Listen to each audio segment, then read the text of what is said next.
Namato Ratana Tayasa. May I pay homage to Triple Zim, the Buddha, Dhamma, and the Sangha. My respect goes to my parents and my teachers. Hello, good evening, everyone. So today is Thursday, the 7th of January, 2021. This is Achan Sujan from Morapunya Meditation Center, Aberdeen, Scotland. As usual, I'm here with you all tonight. Be part of your evening as we are all locked down in the UK. And meanwhile, we have a very sad story that the growing number of people in America have kind of invaded the White House and caused a lot of riots simply because of the US president is not accepting the democratically elected another president, Joe Biden.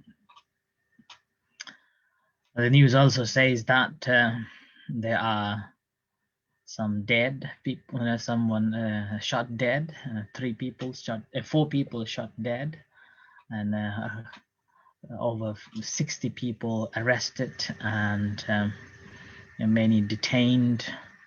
And meanwhile, the Congress certified Joe Biden's election win, but it seems like it's going to continue for the history now. Hello, Margaret, and it may well continue for many years to come. The history says that it is the first time after over 200 years of a history of American democracy.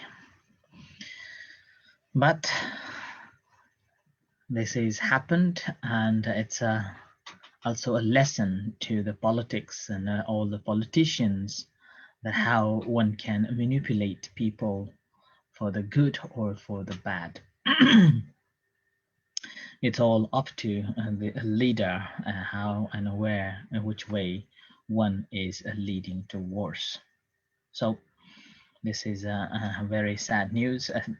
In America, despite being one of the powerful nations on earth, now is facing its own domestic violence and domestic unrest.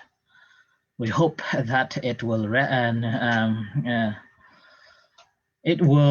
come to normal, and which also will bring more peace in America and as well as to the other rest of the world. It reminds the story from what I was talking about previously, that the Venerable Sariputta and Moggallana, when they came to see the Buddha from the far distance, Buddha recognized that these 2 disciples are going to be the foremost disciples. But yet it took quite some time for them to be enlightened, but not like that long. Moggallana, it took him only 7 days. It took him only 7 days to liberate himself, and whereas the Venerable Sariputta, it took him for 2 weeks. The biography of a Venerable Sariputta, when we read it, we come to realize that he was not enlightened by receiving the teachings directly towards him, but when he was fanning the Buddha and the Buddha was giving the doctrine or the teachings to one of the ascetic called the Dighanakha or Agiveshana. And when I look at this current unrest in America, It's quite similar how the Buddha was elaborating that there are people in different beliefs and holding the views which make brings the conflict, unrests, and disruptions and anguish, and a further, even a further quarreling and harm can bring. And that was the teaching when the Buddha was giving to that ascetic at that time. Then Venerable Sariputta was listening so attentively that brought him to the realization of the truth. And that's how he became an enlightenment. And that sutta, or that discourse, is known as the Dighanakha, which comes in the middle length discourses, number 74. The sutta goes like, while the Buddha was residing near Rajagaha in the Voltaire Peaks mountain in the Boar's Cave, at that time, this wanderer called Dighanakha, which means basically the long nail, went up to see the Buddha and exchanged greetings with the Buddha. And after the greetings ended, he politely, paid respect to the Buddha and stood at the one side and said to the Buddha, saying that I have this view, and I have this view that I don't believe, or I believe in nothing. And when he said to the Buddha, at that time, Venerable Sariputta was fanning the Buddha. And when this ascetic said that I believe in nothing, then the Buddha questioned back, saying that this view of yours, saying that I believe in nothing, do you believe in that? So it's a kind of um, giving this counter question, confirming that the belief that one has, whether that belief do or does he possess or believe in that view or not. And in response, he said that if I believe in this view, it wouldn't make any difference. It wouldn't make any difference, says this ascetic. And then after, when this ascetic said so, then when the Buddha further said that, there are many more in the world who say it wouldn't make any difference, but they don't give up that view and they grasp another view. And there are a scant few in the world who say it wouldn't make any difference, and they give up that view by not grasping another view. So I think this is the moment why we are having all the troubles and the quarreling, that um, people here saying that it wouldn't make a difference to make any differences. So one is having a fixed view that this is what he or she believes in, and not believing any other outcomes, whether that's the truth or the reality. The person is not listening at all, not taking on board those teachings or those facts.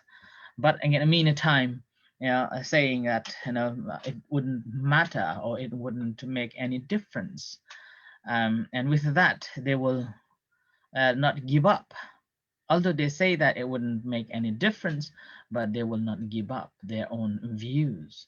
So there are similarly, there are some people that who have this believe that I believe in everything. Now, here again, a person who is listening a news from only one side, he will be or she will be believing whatever is said by that group of people.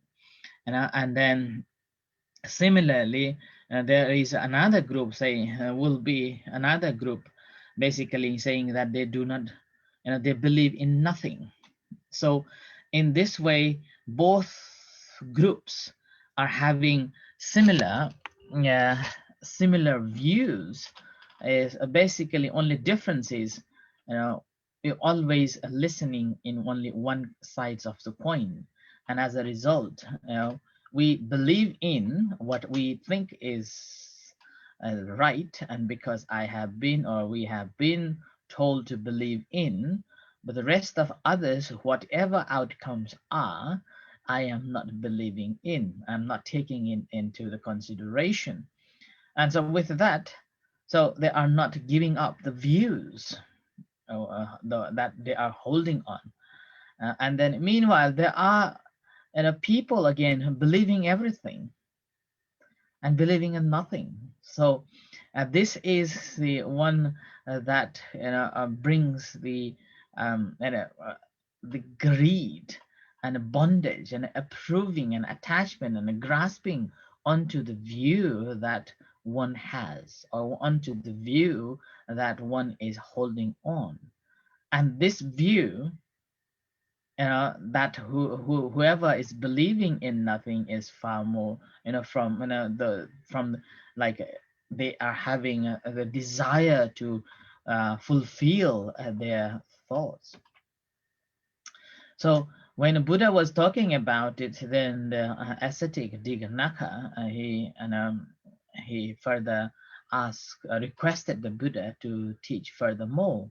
And then at that time, Buddha further said that regarding who believe in something and not in others, their view of what they believe in is close to greed, bondage, approving, attachment, and grasping.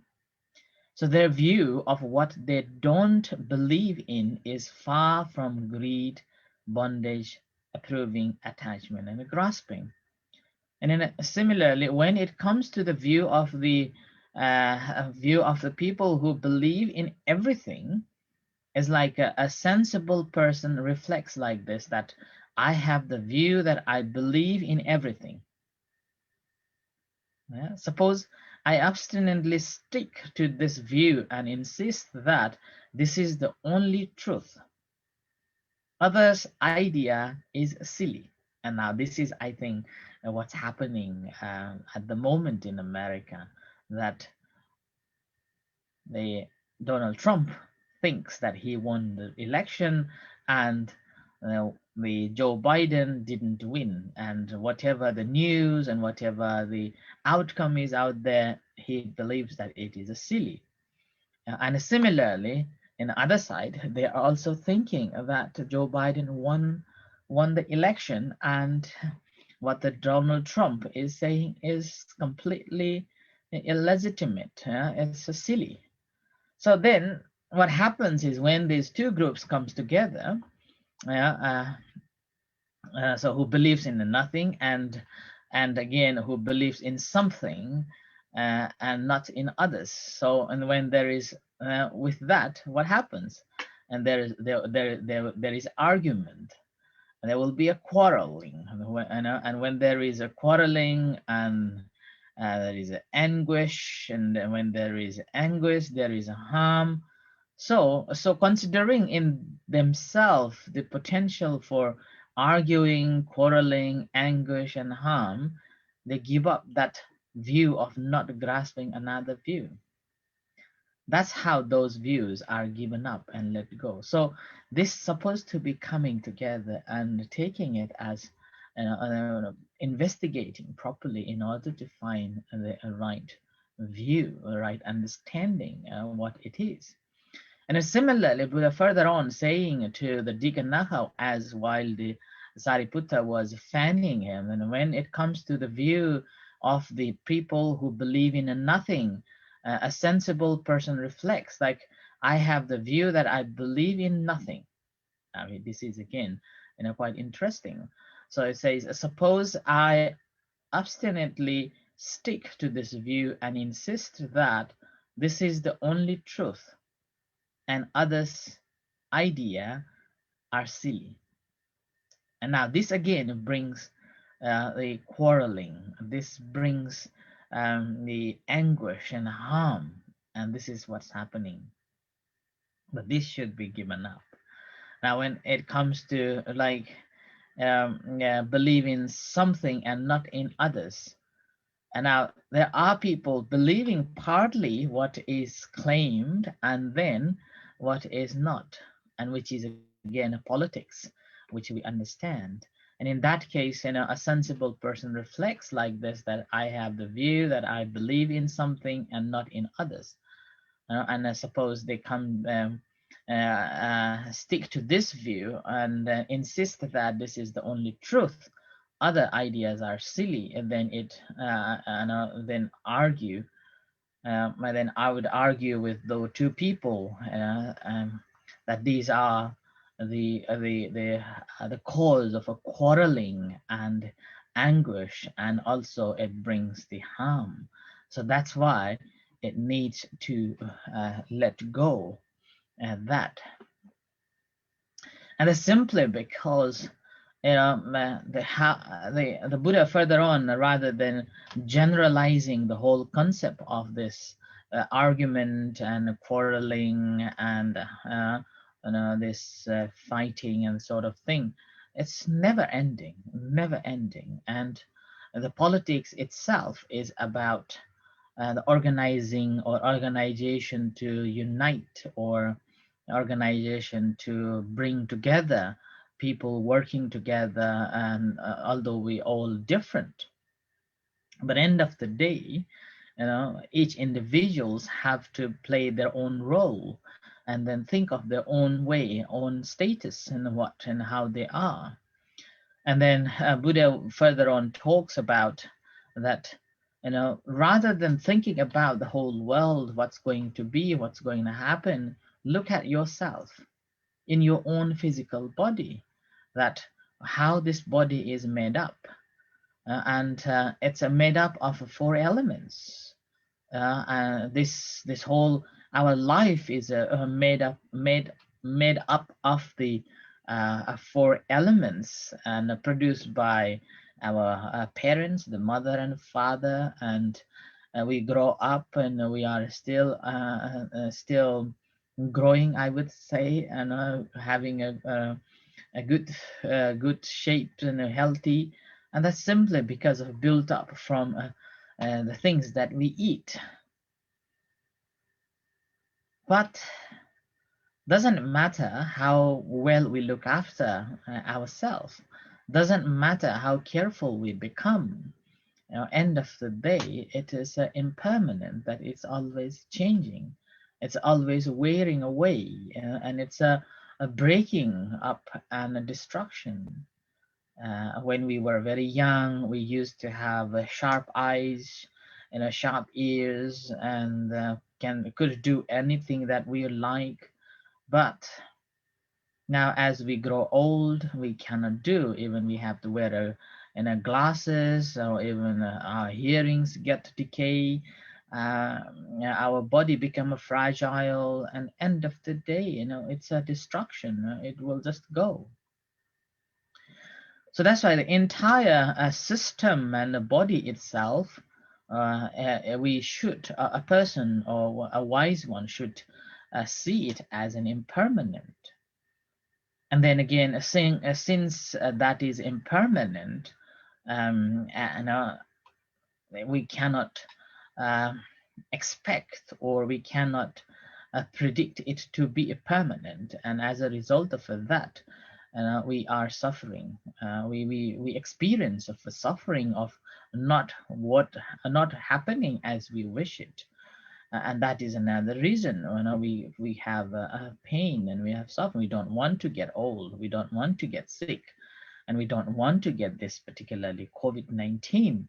And as a result, it is a pain, and then stress and anxiety, and uncomfortability that we are facing, that we are all having to stay at home, despite we dislike it. Yeah? And we don't like a disease, and these things.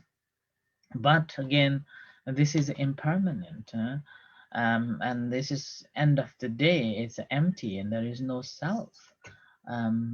It's gonna happen like that. So doing so, with that understanding, with that realization that everything is impermanent, even my own self, then why we would have this desire or this greed and affection and and indulge and wanting to be in this way or that way. And with that, again, when we look at our body closely, we see that there are three different types of feelings. One is a pleasant feeling, and one is pleasant feeling, and then another one is a painful or unpleasant feeling, and then a neutral feeling. And these three feelings that we normally experience, again, we will be experiencing one at a time. These all feelings, we will not be able to experience it at once. So this is we experience at a time, only once at a time. Suppose at a time when you are feeling a pleasant feeling, a happy feeling, at that time you will not be experiencing a painful feeling or a neutral feeling. And similarly, when you are experiencing a painful feeling, then you will be not experiencing the unpleasant feelings or a neutral feelings. And again, sometimes people even said that when someone has got a pain or a happy moment, the our perception and the knowledge is blocked by that, because our perception is always into that feelings. So that's why each these three feelings arises one at a time. And again, these feelings, this is the in a deeper understanding of a meditation now. These feelings are again is impermanent, and this is what we need to realize. But when we do not realize these feelings as impermanent, then we react on it. We put our perception, we put our thoughts, we put our understanding and our experiences, and we try to conceptualize it. When we try to conceptualize it, it's become emotion. And when it's become an emotion, then we will have this tendency of, this is right, this is wrong, this is good, this is bad, and we hold on to that.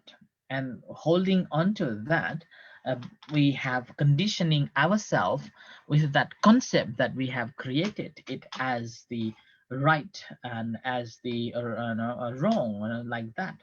And then we will believe in that. So that's how, sometimes people may say that I believe in nothing. And I believe in, let's just um, I don't have a religion. And so like that, and at that moment they have to think back what that mean by not having religion. So they have to accept that whether that belief of not having a religion is also one kind of a view that they are having. So that's all again builds up from what we are feeling. But a person who is wise and who has experienced the reality, they will understand that it doesn't matter whether the painful feeling, pleasant feeling, or the neutral feelings, they are impermanent. And these all feelings are conditioned. And these are dependently arising. Uh, no feelings arises without any dependency or any conditions. And whatever is conditioned arises, and that is liable to vanish away, faded away, and it is subject to cease, subject to end, and that needs to be realized.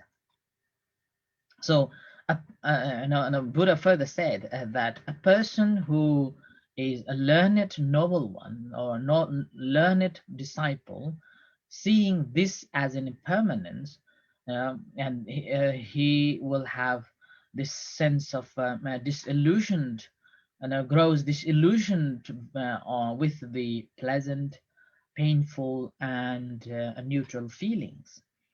And being disillusioned, illusioned, his old desires and cravings will fade away. And when his desire and cravings fades away, then obviously they will be free. You know, and we will be able to realize the reality that it's all change. And when someone is freed, you know, then they know they are freed. So they are free. So with this, what happens is that generating a new form ends. Even our own birth ends, and the spiritual journey will complete. And with that, what happens is that what things needs to be done, we have completed that. So this is what the Buddha's teachings is about, the impermanence, and one has to reflect. And it's simply, Buddha was talking about that giving up and letting go of all these things through direct knowledge and experience. And this is what needs to be reflected. And the insurgents or this conflict that we see in America, basically it teaches us to realize that all humans, doesn't matter which continents we are living in, we all have certain views and certain opinions that we think is right, and certain things that we think is not right. And the end of the day, if you are holding on to it and grasping onto certain views that we think is the right, and the rest are others, rest are not right, and then we normally comes to the conclusion, and then with that brings the argument and quarreling and anguish, and even the harmness can bring, which harms not only our own self but also for the whole nation and a community. So in that, according to the Buddha's advice, would be coming together and resolving and thinking that any holding views creates the conflict. So rather than holding the views of any, think that every views and every feelings that we experience are conditioned, and we need to check those conditions properly, and seeing that those conditions are subject to impermanent, and it's always changing. And again, inability to accept that change brings unhappiness and sadness, and also that brings the quarrel and argument. So doesn't matter which view or which side you are taking on, make sure that you are having a right view and a right understanding, and reconsider and thinking about it wisely, reflecting on the facts, and think that whether you want or the reality, the reality is that even our own self is impermanent, and it's made up of the four elements, and made up of what we eat, we become. End of the day, it is also end of the day, it is impermanent, wearing away, and then breaking up. End of the destruction is there. So with this, I end here for tonight's talk, and thank you everyone for listening. May you all be well and happy. And in a few moments' time, we're going to have evening chanting and guided meditation. You're most welcome to join with us. Until then, good night, and may the Buddha Dhamma Sangha bless you. Satu, satu, satu.